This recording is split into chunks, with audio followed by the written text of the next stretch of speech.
राजस्थान के सबसे बाढ़ प्रभावित जिले बारां की तस्वीरें हैं, जहां 50 गांव भारी बारिश के चलते पूरी तरह से कट गए हैं। लोग बेहाल हैं, लेकिन मंत्री जी कह रहे हैं सब चंगा है। जहाँ तक जो एरिया चारों तरफ से कटा हुआ है वो दोनों तरफ नदी से घिरा हुआ है। वहाँ पे आस पड़ोस के जो गांव हैं वहाँ से वहाँ के सामग्री की व्यवस्था वहाँ पे कराई जा रही है, ताकि किसी प्रकार की भी समस्या ग्राम के लोगों के सामने नहीं रहे। तो मंत्री जी को आपने सुना, जो इलाके में हालात के कंट्रोल में होने का दावा कर रहे हैं, लेकिन क्या वाकई में ऐसा है?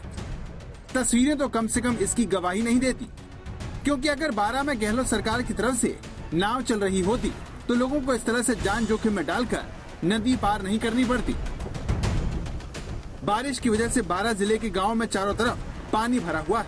वहाँ तक पहुँचने का बस यही तरीका बचा है, जिसमें रस्सी के सहारे लोग इसी तरह खाने पीने के सामान से लेकर रसोई गैस सिलेंडर तक पहुंचा रहे हैं। सरकार भले ही कहे कि यहाँ के लोगों को नाव के जरिए निकाला जा रहा है, लेकिन हमारी टीम को यहाँ पर एक गर्भवती महिला जान जोखिम में डालकर नदी पार करती हुई मिली। राजस्थान के बारां जिले के एक बड़े हिस्से में बाढ़ जैसे हालात बने हुए हैं। ये है अत्याधी नदी और इसके ऊपर का जो पुल है उसका एक हिस्सा 2 दिन पहले ही बहा चुका है पानी के तेज बहाव के साथ। और इस समय के हालात आप देख सकते हैं कितने भयावह हैं। लोग एक तरफ से दूसरी तरफ आने के लिए पानी के तेज बहाव के खिलाफ एक तार के सहारे क्रॉस कर रहे हैं। और ये जो करवरी कला गांव है ये करीब 25 से 20 गांवों से कट चुका है, जिसमें करवरी खुर्द, गोवर्धनपुरा और दौलतपुरा गांव हैं। और 6 दिन से पिछले वहां पर ना तो खाद्य सामग्री पहुंच रही है, ना ही कोई राहत कार्य चल रहा है प्रशासन की तरफ से। प्रशासन एक तरह से आंखें मूंदे हुए है। स्थानीय लोगों ने हमें बताया कि इतने बुरे हालात होने पर भी प्रशासन की तरफ से कोई नहीं आया। हमारी टीम जब लोगों से बात कर रही थी, तभी इलाके के ग्राम विकास अधिकारी से हमारी मुलाकात हुई, जिनके हर दावे को लोगों ने एक पल में खारिज कर दिया। नहीं, राहत सामग्री पहुंचा रखे हैं सर। जैसे स्वराज ट्रैक्टर लगा हुआ है। आपके आसपास गांव वाले सरपंच साहब विजय सिंह जी। नहीं, कहाँ निकला है स्वराज ट्रैक्टर? विजय सिंह का मकान खुद बाढ़ पीड़ित है। नहीं, अभी बात करा दो, आपके सरपंच साहब कर रहे हैं।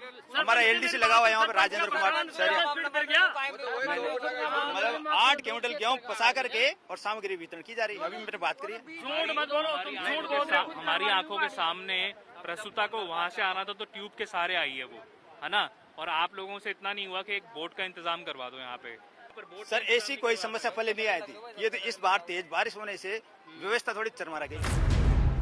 तो इलाके में व्यवस्था चरमरा गई है, ये बात तो ये अफसर मान रहा है, जो मंत्री जी के दावे से मेल नहीं खाता। लेकिन सवाल यह है कि आखिर जो गांव 5 से 6 फीट तक कई दिनों तक डूबा रहा हो, वहाँ के लोग दाने दाने के लिए मोहताज क्यों रहे?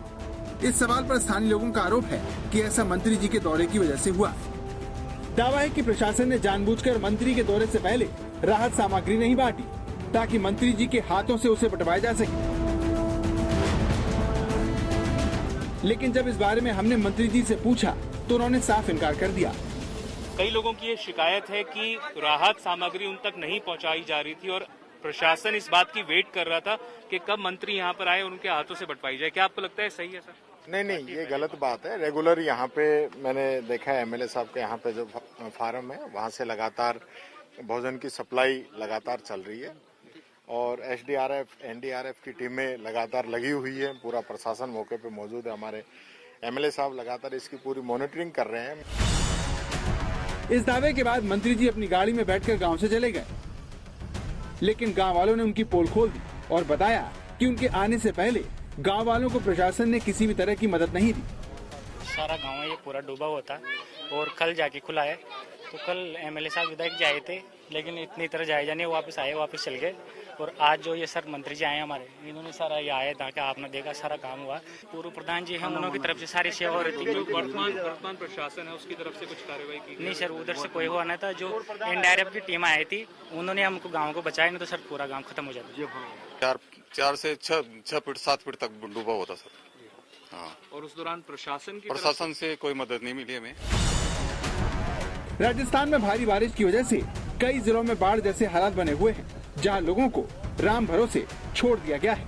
देवांकुर वधावन, बारां।